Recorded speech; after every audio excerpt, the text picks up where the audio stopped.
Tudo bom, pessoal? Hoje é domingo, passei aqui no escritório para terminar de montar alguns documentos que eu preciso preparar para essa semana. E eu vim ouvindo um noticiário no carro. Eu gosto sempre de colocar algumas notícias que eu vou vendo que são interessantes. Eu vou selecionando ali para eu ir escutando depois e eu vim escutando no carro essa notícia. E aí eu fui fazer uma pesquisa aqui no meu computador. Eu vou deixar aqui na descrição do vídeo para vocês entenderem onde eu quero chegar. Essa notícia falava que 80% dos brasileiros, das crianças brasileiras de ensino fundamental e médio, ou seja, até ele sair do colegial, tá? 80%, na verdade 81% dessas pessoas estudam em escolas públicas, 19% em escolas privadas. Nós sabemos nitidamente que no Brasil as escolas públicas, o ensino não é dos melhores, né? E ele não chega nem aí a um nível razoável. Eu diria que de 0 a 10, 4. Se alguém achar que é melhor do que isso,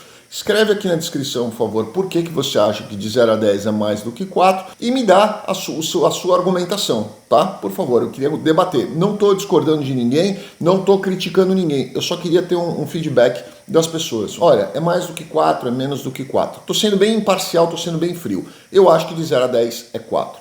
Quando você pega outras escolas no Brasil, escolas de nível mais alto, onde você vai gastar aí de 5 a 10 mil reais por mês, eu imagino que seja em torno disso, que é isso que eu tenho escutado meus amigos falar. Quando eu saí do Brasil há muitos anos atrás, eu pagava quase 5 mil para o meu filho, tá? E ele era praticamente bebê, tinha 3 anos de idade. Eu já sentia um grande diferencial entre uma escola boa no Brasil e para essa escola que eu considerava excelente no Brasil.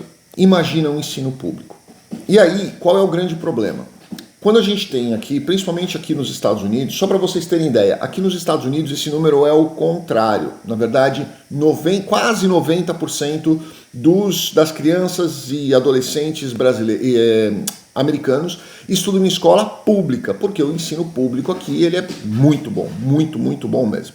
Quando você coloca na comparação qual é o nível que essas crianças, que esses adolescentes saem da escola, aí é absurdamente diferente. Aí não tem comparação mesmo. Por quê? Porque no Brasil você tem uma grande maioria das pessoas que estudam em escolas públicas, geralmente são aquelas em que ou não tem condição de pagar uma escola particular, porque com certeza os pais colocariam numa escola particular, ou que elas são muitos filhos, ou que o orçamento da casa não comporta pagar 5 mil reais por mês, 10 mil reais por mês para cada filho, para o filho ir para uma escola particular boa, bilíngue ou algo nesse sentido, ou porque ela está passando por algum tipo de situação financeira que obrigou a sua família a colocar essa criança na escola pública. Geralmente não é opção, é a necessidade. Então, como dizia o professor Enéas, doutor Enéas, que foi candidato no Brasil há muito tempo, faleceu, que Deus o tenha, ele dizia, é melhor um ensino ruim do que um não ensino. Né? Eu concordo com ele, mas será que é isso que a gente vê no Brasil? O que isso está levando essas próximas gerações a serem no Brasil? Você vai dizer para mim que um adolescente que sai de uma escola pública hoje, ele tem plena capacidade de prestar uma FUVEST ou entrar num vestibular de uma universidade fantástica. Ah, não, vamos dar cotas. Vamos dar cotas, mas mesmo com cota, esse jovem vai ter capacidade de acompanhar uma universidade onde as pessoas que entraram ali através de um vestibular têm um altíssimo nível de aprendizado? Será que dar cotas é a solução para o país? Não, vamos dar cota porque ele é carente, ele não tem capacidade, então ele vai entrar por questão de cotas. Mas ele não vai acompanhar a faculdade, ele vai abandonar. Isso me lembra, na minha época, uma pessoa, não vou falar o nome dele aqui, mas enfim, ele entrou na faculdade em que a gente estava, e ele era motoboy. E ele começou a faculdade ali, né? Ele prestou vestibular na época, entrou, não sei como ele entrou, nunca perguntei isso para ele, mas ele entrou ali. E ele era motoboy. E a gente via que ele se esforçava todos os dias para ir na aula, para tentar estudar. Ele não estava conseguindo acompanhar.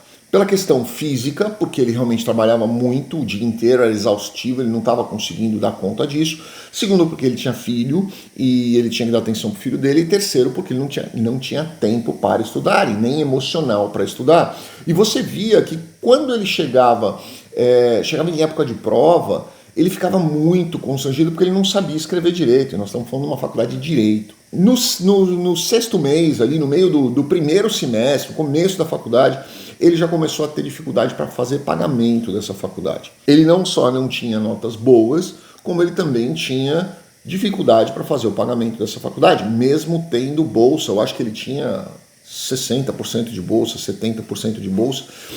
Ele não conseguia, né?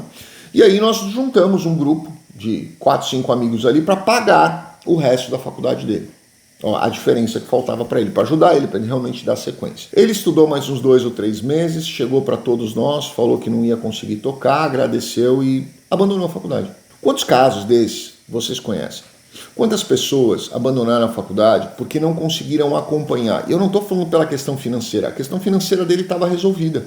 A questão financeira dele, nós juntamos um grupo ali de colegas que são amigos até hoje e resolvemos falar, faz assim, dá R$200 cada um aí, a gente completa o que falta, paga a mensalidade dele. Tá bom, fechou, vambora, vamos pagar a mensalidade dele. Mesmo assim, ele quis sair. E eu tenho certeza que ele quis sair, não foi porque ele não estava conseguindo pagar, porque nós estávamos dando conta disso. Ele não saiu porque ele não conseguiu acompanhar, porque o ensino que ele teve na base foi muito ruim.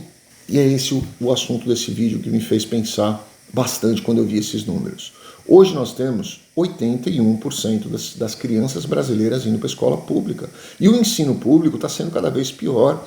Cada governo que entra, ele corta verba pública. Promete que vai investir 3% do PIB, 5% do PIB, 200% do PIB.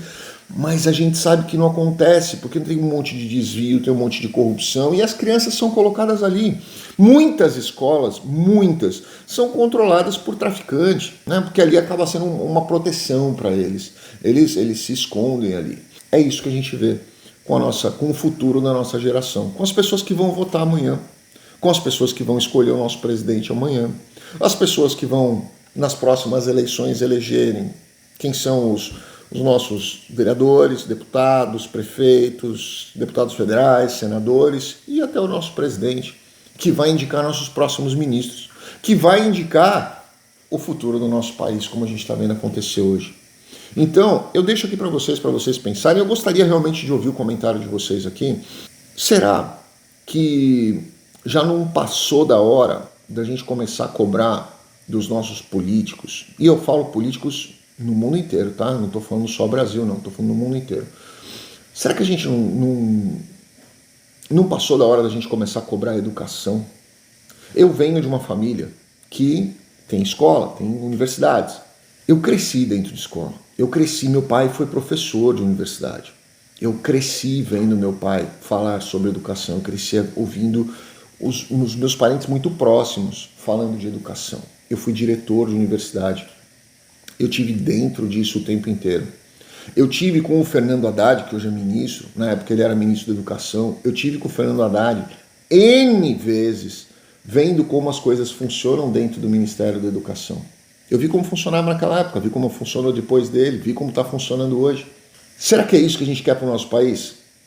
O que vai ser o Brasil por causa da questão da educação nas próximas eleições? E na outra?